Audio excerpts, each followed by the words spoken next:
Your thoughts on what the Secretary of State had to say there? You know, this is a really significant interview you've just had with him, and it's a really significant event. And here's why it's important. 49 years ago this month, Richard Nixon, President Nixon, directed his national security advisor to go to China and to open up relations with China, to bring China into the world. I was a young staff aide to Richard Nixon and Henry Kissinger at the time. I remember it as if it was yesterday.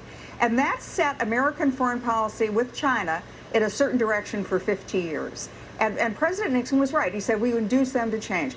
Our thoughts, Republican and Democrat alike, was that as China modernizes, as China comes into the world, as they develop a middle class, they will have be an open society, an open economy, an open society.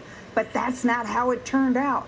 The Chinese, in fact, have exploited that. And that's why Pompeo was at the Nixon Library today, because he's indicating we now have a reverse. We are now acknowledging the fact that the Chinese have stolen intellectual property rights, have militarized the South China Sea, have unleashed a bioweapon onto the world, have practiced wolf diplomacy. And so we, the Trump administration, we, the United States, we're going to have a very different approach to China going forward.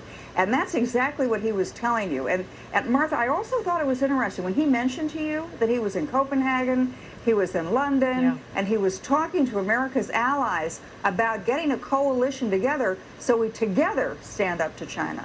And what does China's coalition look like?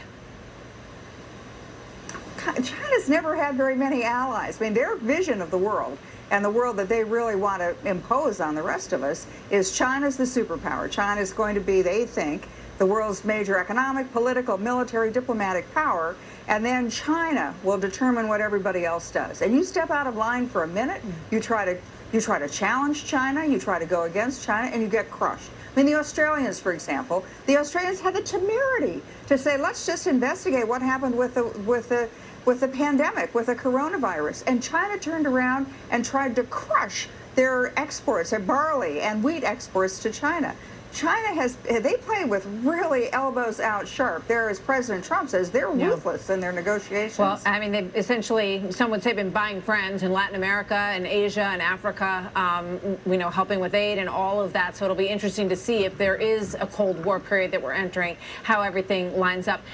Secretary Pompeo said we must engage and empower the Chinese people, and he was very careful to say that he is not calling for regime change in China. And yet, you can see these seeds of rebellion in Hong Kong wanting to stay independent, and in Taiwan saying to the rest of the world, wake up, we could be invaded. Yeah. And I thought that was also really significant what he told you, because he was sort of talking about regime change, but he really wasn't talking about regime change. I think that the pandemic, Hong Kong, the South China Sea, these have been a slap in the face in the world, and I think it's a wake-up call to the rest of the world. And so we're not criticizing China, the Chinese people.